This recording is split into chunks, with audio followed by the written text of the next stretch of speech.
क्या एड्स सिर्फ सेक्स करने से ही होता है? क्या एड्स का कारण सेक्सुअल इंटरकोर्स की एक्टिविटी ही होती है? बहुत सारे लोगों का डाउट रहता है कि सर क्या एड्स होने का कारण, एक्वायर्ड इम्यूनोडिफिशियंसी डिजीज होने का कारण क्या सिर्फ सेक्सुअल इंटरकोर्स की एक्टिविटी है? तो नहीं मेरे दोस्त, आज हम लोग इसी को समझेंगे। सिर्फ सेक्स के कारण ही एड्स नहीं होता, कुछ इंपॉर्टेंट चीजें और होती हैं जिसके कारण एड्स होने के चांसेस रहते हैं। तो सबसे पहले अगर चैनल पर आप नए हो तो चैनल को सब्सक्राइब करना, और इतना मस्त टॉपिक है लास्ट तक बने रहना और सबके पास जरूर शेयर करना कि इसका सबको नॉलेज हो सके। चैनल पर अगर नए हो तो चैनल को सब्सक्राइब करना और वीडियो के अंत तक बने रहना। तो चलो आओ स्टार्ट करते हैं विदाउट एनी डिले। तो हम लोग समझेंगे सबसे पहला क्या है। हमारा सबसे पहला आज का टॉपिक है एड्स क्या है, यानी कि सबसे पहले हमारा जानना जरूरी है कि एड्स होता क्या है। तो सबसे पहले हम लोग समझेंगे एड्स क्या है। तो मेरे दोस्त, आज का जो हमारा टॉपिक है सिर्फ स्टूडेंट्स के लिए ही नहीं है, ये पेरेंट्स भी आप देख सकते हैं, क्योंकि ये एक ऐसी बीमारी है जो किसी को भी हो सकती है और इसमें सतर्क रहना सबके लिए बहुत जरूरी है। तो सबसे पहले हम लोग समझेंगे एड्स होता क्या है। तो यहाँ पे दिया है एड्स एक स्टेज है। क्या है? एक स्टेज है, एक स्टेप होता है हमारे लाइफ में। जो दिक्कतें, जो पीड़ा, तकलीफ, परेशानी, जो बीमारियां जो होती हैं उसका एक स्टेज होता है। एड्स क्या होता है? एक स्टेज होता है। बोल रहा है कि जो एचआईवी यानी कि ह्यूमन इम्यूनो डिफिशियंसी वायरस, यानी कि जो एड्स क्या है? एक स्टेज है। एचआईवी यानी कि ह्यूमन इम्यूनो डिफिशियंसी वायरस से होने के बाद आता है, यानी कि जब ह्यूमन इम्यूनोडिफिशियंसी वायरस अगर होता है किसी को, अगर उसकी दवा अगर हम लोग अच्छे से नहीं कराते हैं, अगर उसका इलाज अच्छे से नहीं कराते हैं, उसके कारण क्या होता है? अगर एचआईवी सही नहीं हो पाता तो वही एक दिन क्या होता है? एचआईवी हमारे एड्स का रूप ले लेता है, उसका एड्स का रूप ले लेता है। ठीक है, तो आगे बोल रहा है कि एचआईवी इंसान के इम्यून सिस्टम को कमजोर करता है, यानी कि जब एचआईवी यानी कि ह्यूमन इम्यूनोडिफिशियंसी डिजीज जब किसको हो जाता है, डिजीज नहीं सॉरी वायरस, अगर किसी को हो जाता है उसमें क्या होता है? इंसान की इम्यून सिस्टम जो है, जो उसकी इम्यूनिटी सिस्टम है, वो क्या होती है मेरे दोस्त? कमजोर हो जाती है। यानी कि इम्यून सिस्टम कमजोर होने का मतलब एक ही है कि अगर इम्यून सिस्टम कमजोर हो गया तो शरीर जो है आपकी, जो आपकी बॉडी है वो काम करना अच्छे से बंद कर देती है। यानी कि शरीर कहीं इधर कहीं उधर गिर जाएगा, कहीं इधर हो जाएगा। मतलब कहने का मतलब है कि शरीर अच्छे से आपका काम नहीं करेगी। ठीक है, यही होता है इम्यूनिटी सिस्टम जब खराब हो जाती है या फिर हमारा इम्यून सिस्टम जो है कमजोर हो जाता है। तो आगे क्या है? जिससे बॉडी छोटी मोटी बीमारी से भी नहीं लड़ पाती। यानी कि जब इम्यून सिस्टम अगर हमारा मजबूत रहता है तो हमारे बॉडी में अगर छोटी मोटी भी दिक्कतें होती हैं तो इम्यून सिस्टम क्या करता है? उससे लड़ लेता है। हमारी इम्यूनिटी सिस्टम जो होती है वो लड़ लेती है। लेकिन जब एचआईवी हो जाता है, ह्यूमन इम्यूनोडिफिशियंसी वायरस अगर किसी को हो जाता है, बीमारी हो जाता है, तो क्या होता है? इस केस में इंसान का जो इम्यून सिस्टम है वो नहीं लड़ पाता, छोटी मोटी बीमारी से भी नहीं लड़ पाता, क्योंकि वो क्या करता है? शरीर को एकदम अच्छे तरह से एकदम कमजोर कर देता है। इम्यून सिस्टम को क्या करता है? कमजोर कर देता है। आगे बोल रहा है कि अगर एचआईवी का समय पर इलाज ना हो, मैंने पहले ही बता दिया है, अगर एचआईवी का समय पर इलाज ना हो तो क्या करता है? एड्स में बदल सकता है। तो मेरे दोस्त, अगर किसी को ये लक्षण दिखाई दे, पता चले कि अगर ह्यूमन इम्यूनोडिफिशियंसी वायरस अगर होने के चांस है तो उसका इलाज अच्छे से करवाइए। नहीं तो अगर एड्स हो गया तो उसका कोई रास्ता नहीं होता है। एड्स अच्छा होने के चांसेस बहुत कम ही होते हैं। तो एचआईवी के ही अगर लक्षण आपको दिखते हैं तो आप उसका इलाज अच्छे से करा लें कि एड्स में वो परिवर्तन ना हो पाए। अब आगे का टॉपिक हम लोग देखते हैं।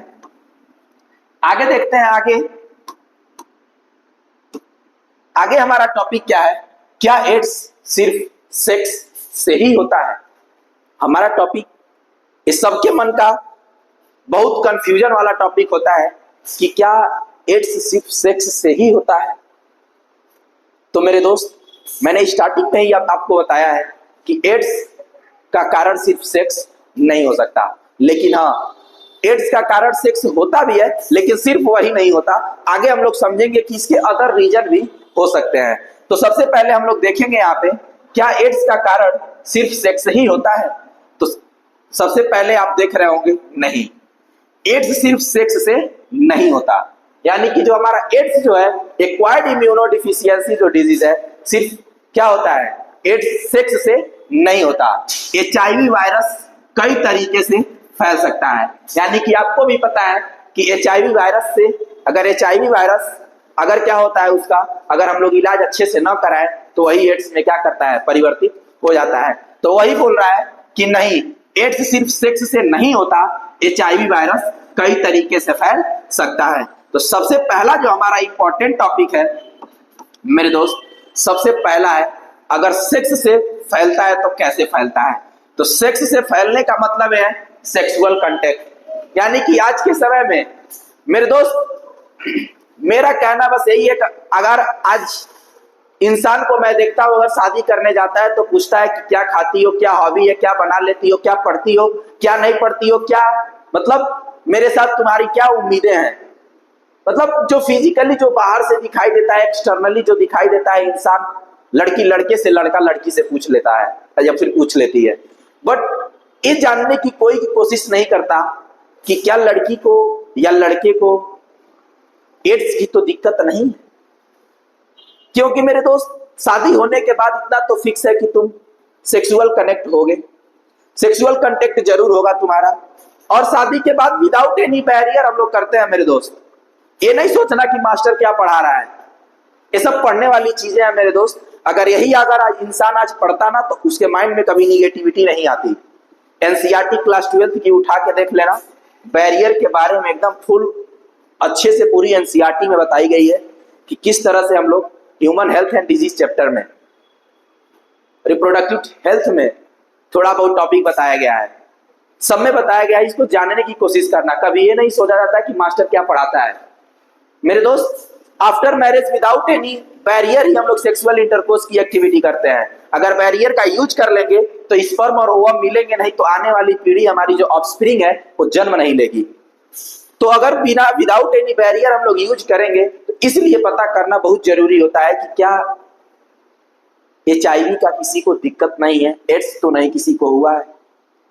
क्योंकि अगर शादी से पहले अगर ये पता चल जाता है तो अगर शादी नहीं करते हो तो बच सकते हो। शादी के बाद अगर पता चला किसी को हुआ है तो भाई कांटेक्ट तो करना पड़ेगा, सेक्सुअल कांटेक्ट तो करना पड़ेगा। अगर मेल को है तो फीमेल को हो जाएगा, फीमेल को है तो मेल को हो जाएगा, होना है भाई। क्योंकि वही ऐसा एक कनेक्शन होता है, सेक्सुअल कांटेक्ट ही ऐसा कनेक्शन होता है जहां मेल और फीमेल एक दूसरे से मिलते हैं, तो वहां पे चांसेस बन जाते हैं। तो सबसे पहला बोल रहा है कि सेक्सुअल कांटेक्ट से, बोल रहा है कि बिना प्रोटेक्शन, बिना प्रोटेक्शन यानी कि कॉन्डोम, यानी कि जब भी सेक्सुअल इंटरकोर्स की एक्टिविटी विदाउट एनी बैरियर किया जाएगा, विदाउट एनी बैरियर अगर किया जाएगा, यानी कि कॉन्डोम में तुम्हें बता दें मेरे दोस्त, कॉन्डोम फीमेल कॉन्डोम भी होता है और मेल कॉन्डोम भी होता है। कॉन्डोम दो प्रकार के होते हैं। अगर बैरियर का हमें यूज करना है तो या तो फीमेल पहन ले, अगर फीमेल अपने वजाइना में पहन लेती है तो पेनिस अगर विदाउट एनी बैरियर भी रहता है तो कोई दिक्कत नहीं होगा, हमारे स्पर्म क्या होते हैं, बस जाते हैं, मतलब स्पर्म फीमेल तक नहीं पहुंच पाते। लेकिन ऐसा तो तुम शादी के बाद नहीं ना करोगे, शादी के बाद तो अपने ऑफस्प्रिंग को जन्म देना है। तो जब तक मेल और फीमेल के गैमिट मिलेंगे नहीं तो बच्चे जन्म कैसे होंगे? तो विदाउट एनी बैरियर करना पड़ता है, और विदाउट एनी बैरियर करने से ही हमें एड्स की डर रहती है। अगर मेल को है तो फीमेल को हो जाएगा, फीमेल को है तो मेल को हो जाएगा। तो मेरे दोस्त, कॉन्डोम दो प्रकार का होता है, यानी कि कहने का मतलब यह है कि बिना प्रोटेक्शन, यानी कि जब भी सेक्सुअल इंटरकोर्स की एक्टिविटी अगर हम बिना प्रोटेक्शन का करते हैं तो होने का चांस रहता है, एड्स होने का चांस रहता है। तो बिना प्रोटेक्शन यानी कि जो हमारा कॉन्डोम होता है, कॉन्डोम कितने प्रकार का होता है? दो, यानी कि एक मेल के लिए भी होता है, एक फीमेल के लिए भी होता है। यानी कि आपसे बता दें, मेल या फीमेल में से, दोनों में से किसी एक को पहनना बहुत जरूरी है। लेकिन आफ्टर मैरिज तो नहीं पहनोगे ना, आफ्टर मैरिज तो अपने ऑफस्प्रिंग को जन्म देना है। तो विदाउट एनी बैरियर ही हमें सेक्स की क्रिया करनी पड़ती है। लेकिन उन्हीं सब चीजों से बचने के लिए, अगर एड्स ना हो, इसलिए बचने के लिए हमें क्या करना है, बिना प्रोटेक्शन का अगर हम सेक्स की क्रिया करते हैं, बिना प्रोटेक्शन यानी कि कॉन्डोम का बिना यूज किए अगर हम करते हैं, तो सेक्स करने से, स्पेशली जब पार्टनर HIV पॉजिटिव हो, यानी कि जब मैंने बोला है ना, अगर मेल को हुआ है तो फीमेल को हो सकता है, और फीमेल को हुआ है तो मेल को हो सकता है। कब? बिना प्रोटेक्शन, बिना कॉन्डोम का यूज किए।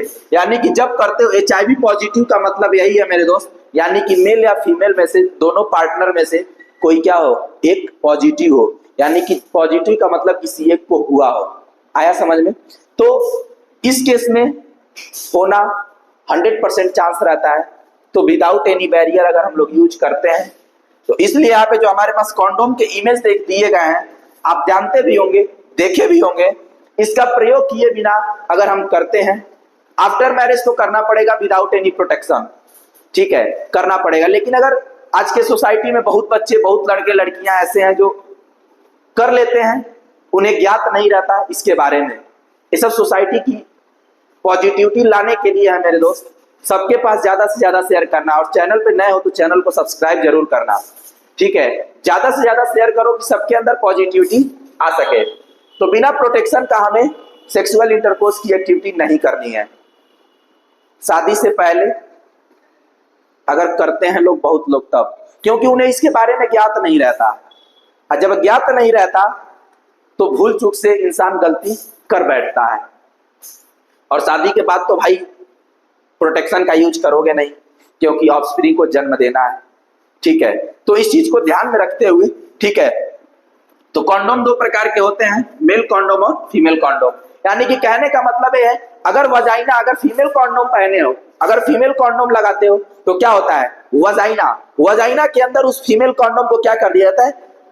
इसका मैं वीडियो शॉर्ट दे दूंगा किसी दिन, आपको पूरा उसका प्रैक्टिकली दिखा करके उसको लेकर आऊंगा, मैं मेडिकल से लेकर आके मैं दिखा दूंगा आपको।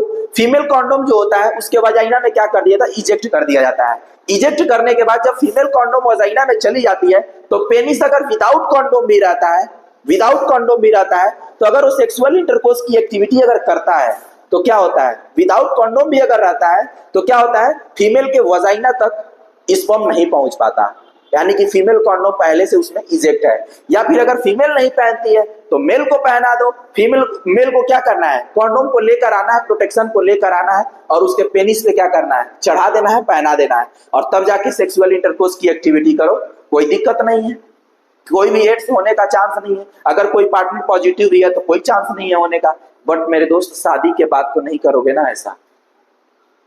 इस समय में अगर जाते हो तो थोड़ा इन सब चीजों को, बातों पे ज्यादा ध्यान दो कि किसी को HIV पॉजिटिव एड्स होने के तो चांस नहीं ना है, ठीक है। तो चलो आगे चलते हैं, देखते हैं और भी कारण इसके क्या हो सकते हैं। तो पहला क्या है, बिना प्रोटेक्शन का हमें सेक्स की क्रिया करना। और दूसरा होने का क्या चांस है, दूसरा ब्लड ट्रांसफ्यूजन। यानी कि अगर इन्फेक्टेड ब्लड चढ़ाया गया हो, अगर मान लो किसी इंसान को पहले से HIV पॉजिटिव हो इंसान, और उसे क्या किया गया, उसके ब्लड को किसी एक अच्छे इंसान में चढ़ा दिया गया हो। जैसे कई लोग ब्लड डोनेशन करते हैं, ब्लड डोनेट करते हैं, तो क्या पता उसे एड्स हुआ हो और वो एक अच्छे नॉर्मल इंसान में अगर चढ़ा दिया जाए तो दूसरा चांसेस। इसीलिए मैं बोला हूं सिर्फ सेक्स के कारण ही एड्स नहीं होता, ब्लड ट्रांसफ्यूजन से भी हो सकता है। अब कोई HIV पॉजिटिव हो और उसका ब्लड क्या किया जाए, किसी नॉर्मल पर्सन में दे दिया जाए, तो क्या होगा, इस केस में भी क्या करना है, इस केस में भी हमें एड्स हो सकता है।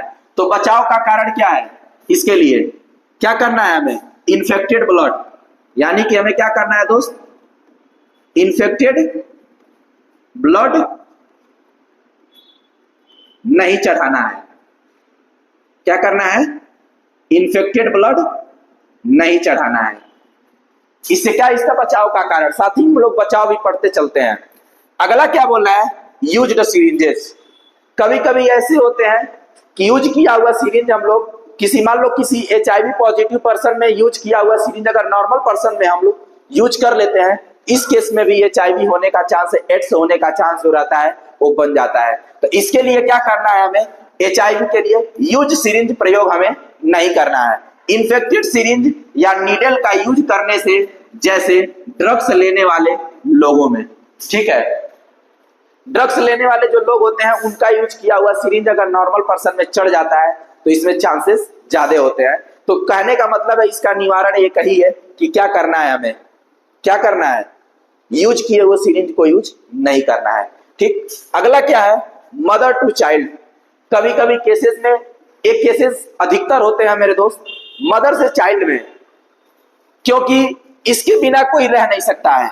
जब भी प्रेगनेंसी यानी कि डिलीवरी ऑफ बेबी, जब भी पार्चुरेशन की क्रिया होती है, जब भी बेबी डिलीवरी होता है, तो वो एक ऐसा समय होता है कि आप जो माँ का मिल्क होता है, जो येलोइश कलर का, जो first milk of the mother बोला जाता है, first milk of the mother colostrum जिसका नाम होता है, अगर वो बच्चा नहीं पिएगा, फर्स्ट दूध होता है, फर्स्ट मिल्क होता है येलोइश कलर का, first milk of the mother क्या कोलोस्ट्रम होता है, जिसका कलर क्या होता है येलोइश कलर में, थोड़ा पीलापन कलर होता है उसका, ठीक है। तो उसको पिलाना बच्चे को बहुत ज्यादा जरूरी होता है। तो क्या पता माँ अगर HIV पॉजिटिव है, तो बच्चा जैसे ही प्रेगनेंसी करके आता है, जैसे 9 महीने बाद बाहर आता है, अपनी दुनिया धरती पे आता है, और जैसे ही आता है उसको माँ का दूध जरूरी है, जो 2 से 3 दिनों तक आता है।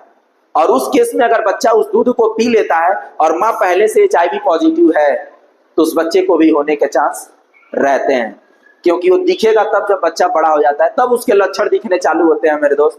तो इस सब चीजों को बहुत ध्यान में रखना चाहिए, हमेशा चेकअप कराते रहिए, किसी को भी कोई चांसेस ना हो इन सब बीमारियों के। तो इसके लिए क्या करना है, हमें सिरिंज का यूज नहीं करना है, और सबसे पहले चेकअप कराते रहना है कि कहीं मदर को तो नहीं हुआ है। अगर मदर को है तो आने वाली पीढ़ी में जितने भी बच्चे जन्म लेंगे होने के चांसेस रहते हैं। तो इस चीज को ध्यान में रखते हुए एकदम पहला क्या था, विदाउट प्रोटेक्शन यानी कि बिना कॉन्डोम के यूज किए हमें क्या करना है, सेक्स नहीं करना है। अगर ब्लड ट्रांसफ्यूजन कर रहे हैं तो हम लोग प्योर ब्लड चढ़ाएं, ना ही इन्फेक्टेड ब्लड चढ़ाना है। अगर सिरिंज लगा रहे हैं तो यूज सिरिंजेज ना लगाएं, तब हम लोग बच सकते हैं। अगर माँ को हुआ है और बच्चे को दूध पिलाना एकदम फिक्स है, अगर वो पिलाएगी नहीं तो बच्चे में पोषण, बच्चे में न्यूट्रिशन होगा नहीं, उसके दिमाग का विकास होगा नहीं। तो इसलिए अगर ऐसे केसेस आते हैं तो हमें चेकअप कराते रहना चाहिए, ठीक है, कि किसी को होने के चांसेस ना हो, ठीक है। तो अगर वीडियो अच्छी लगी हो, अगर आपके लिए हेल्पफुल रहा हो, नॉलेजफुल रहा हो, तो अगर चैनल पे नए हैं तो चैनल को जरूर सब्सक्राइब करें और ज्यादा से ज्यादा लोगों के पास शेयर करें। तो मेरे दोस्त ज्यादा से ज्यादा लोगों के पास क्या करें, शेयर करें। और जाते जाते बस आप लोग को बोलना चाहूंगा बहुत बहुत धन्यवाद कि आप लास्ट तक बने रहें, ज्यादा से ज्यादा इसको शेयर करें अगर आपके लिए हेल्पफुल रहा हो तो, और चैनल पर अगर नए हैं तो चैनल को सब्सक्राइब जरूर करिए। मिलते हैं नेक्स्ट वीडियो में किसी नए टॉपिक के साथ। जय हिंद।